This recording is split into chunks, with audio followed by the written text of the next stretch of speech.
এই কই শরবত দে। 2 গ্লাস। দিতেছি।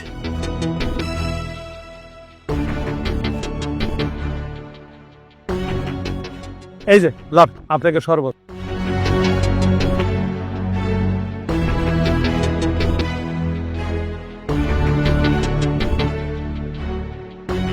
কত হয়েছে স্যার?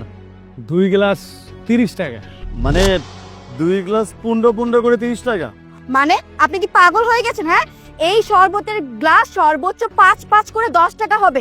30 টাকা করে কি করে হয়? হ্যাঁ, ফাইজলামি ব্যবসা শুরু করছেন। দেখেন আপনার কাছে সেল করতেছেন ঠিক আছে, ওই কি পানি আনতেছেন, ট্যাঙ্ক আনতেছেন, এগুলো সেল করতেছেন, 5 টাকা হওয়া উচিত। 15 টাকা কেমনে হয় বলেন? স্যার এডি কোনো কথা কইলেন স্যার? আপনার দোকানে যান, খালি পানি খাইতে 2 টাকা লাগে। আর স্যার আমি এই যে ভ্যানটা ভাড়া আনছি, আপনি মনে করেন আপনার গোটার ভিতরে লেবু দিলাম, ট্যাঙ্ক দিলাম, এটা ট্যাঙ্কের দামই তো 5 টাকা। তাই আমি 15 টাকা 2-1 টাকা লাভ না করলে আমি চলবো কেমনে কোন স্যার? আচ্ছা মানলাম শাহদিনের জন্য ভ্যান ভাড়া করছস তুই, তাই তো? শাহদিনও ভ্যান ভাড়া করছস, এক লগে সবকিছু মাল নিয়েছস। আমরা তো ভালো মতো জানি কোনটার দাম কত। আর তুই তো ট্যাঙ্ক পার্সোনালি পিস কিনস, তাই পাইকারি দামে কিনছস। সব মিলিয়ে তোর তো তাও লাভ থাকতেছে। আচ্ছা মানলাম ঠিক আছে, কিন্তু কথা হয়েছে তুই তো চাইলে 10 টাকা বিক্রি করতে পারিস। 15 টাকা 15 টাকা বেশি হয়ে যায় না? দেন স্যার, আমার লগে কথা পেঁচায়েন না। রোদের মধ্যে এমনি বেচা কিনা করতে কষ্ট হয়। আমার 15 টাকাই দেন, 2 গ্লাস 30 টাকা দেন। আমাদেরকে না বুঝাতে আসিস না যে কোথায় কি লাগে আর কত টাকা লাগে। বেশি যদি কথা বলিস না, তোর নামে কিন্তু মামলা দিয়ে দেবো। কারণ তুই দিন দুপুরে আমাদের থেকে জোরাজুরি ভাবে বেশি টাকা নিচ্ছিস। যা দিচ্ছি তা রাখ চুপচাপ। হ্যাঁ একদম ঠিক, বেশি কথা বলছিস না, তোকে 10 টাকা মানে 5 টাকা করে দিব। শিফা তুই 10 টাকা দে, নিলে নিবে নাহলে নাই, একটা টাকাও দিব না। আর কালকে থেকে আমি কিভাবে ব্যবসা করি সেটা আমি দেখে নিবি। চল। কি সমস্যা? এত চিল্লাচিল্লি কিসের? ম্যাডাম, ওই যে হেরা আমার কাছে শরবত খাইতে আইছে, শরবত দিছি কোন ম্যাডাম, আপনাদের কাছে 15 টাকা রাখি না। হেরা কইতেছে যে শরবত দিব এরা 10 টাকা করে। তাইলে কোন উনি যদি 10 টাকা দেয়, আমার খরচই যায় 11 টাকা, আমার লস হয়ে যায় না? আরে দেখুন না ম্যাডাম, আমরা ওর থেকে শরবত কিনেছি, শরবতের দাম সর্বোচ্চ 5 করে 10 টাকা। কিন্তু ও দিন দুপুরে আমাদের থেকে ডাকাতি করতেছে।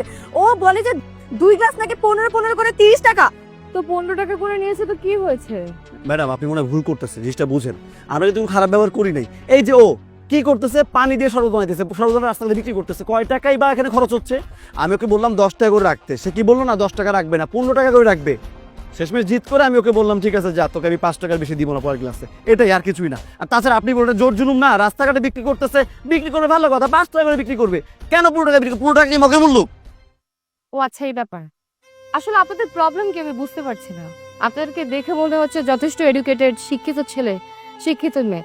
তাহলে অশিক্ষিতর মতো কথা কেন বলছেন? আপনারা জানেন ও যে শরবতটা বিক্রি করে এর পিছনে কস্ট কত? এই যে শরবতের কথা বলতেছেন 5 টাকা দাম, এই শরবতের দাম 5 টাকা হয় কি করে? এই শরবতে কি কি আছে আপনারা খুব ভালো করেই জানেন। এই শরবতের ট্যাং মিক্স করা হয়েছে, চিনি মিক্স করা হয়েছে, লেবু মিক্স করা হয়েছে। প্রত্যেকটা জিনিসের তো আলাদা আলাদা দাম আছে, তাই না? আর তাছাড়া এই লোকটা তো অনেক পরিশ্রম করে, অনেক কষ্ট করে। এই সমস্ত মানুষরা 5 টাকার জিনিস 15 টাকা বিক্রি জীবনও করবে না। ওরা সবসময় চিন্তা করে যে 2 টাকা লাভের কিভাবে মানুষকে খাওয়াতে পারবে। ওনারা তো বড় কিছুর আশা করে না। আর আপনারা কত বাজেভাবে টাকা নষ্ট করেন। আর গরিব মানুষদেরকে 10-5 টাকা দিতে আপনাদের কষ্ট হয়ে যায় না? তখন এরা আপনাদের জন্য জালিয়াতি করে। শোনেন, এই মানুষগুলোকে যদি 2 টাকা লাভ না দেন তাহলে এরা কি করবে? চুরি ডাকাতি করবে। আপনাদের মতো মানুষের জন্যই না আজকে দেশের এই অবস্থা, চোর ডাকাত বেড়ে যাচ্ছে।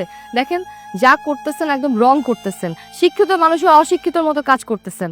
আর ওনাকে আমি খুব ভালো করেই চিনি। উনি অনেক বছর যাবত এখানে শরবত বিক্রি করে। আমি প্রতিদিন এসে ওনার কাছ থেকে শরবত খাই। আর উনি মানুষ হিসেবে অনেক ভালো। আমি যতটুকু দেখেছি উনি অল্প কিছু টাকা উপার্জন করে গরিব অসহায় মানুষদেরকে সাহায্য করে। আপনারা কি করেন? আজেরা টাকা নষ্ট করেন। এইভাবে টাকা নষ্ট না করে যারা সাহায্য করে তাদের পাশে দাঁড়ান। বুঝতে পারছেন? আর যদি ওনাকে শরবতের টাকা না দিতে চান তাহলে বলেন, আমি নিজে দিয়ে দিচ্ছি। না না ম্যাডাম, টাকা তো আমাদের কাছে আছে, আমরা এই টাকা দিয়ে দিব, সমস্যা নেই। বেটার অপশন হচ্ছে আপনারা ওনার কাছে ক্ষমা চান। আচ্ছা ঠিক আছে, আপনারা আজকে আমার পক্ষ থেকে আরেক গ্লাস করে শরবত খাবেন, আমি স্পেশাল বানাই দিতেছি। দাঁড়া।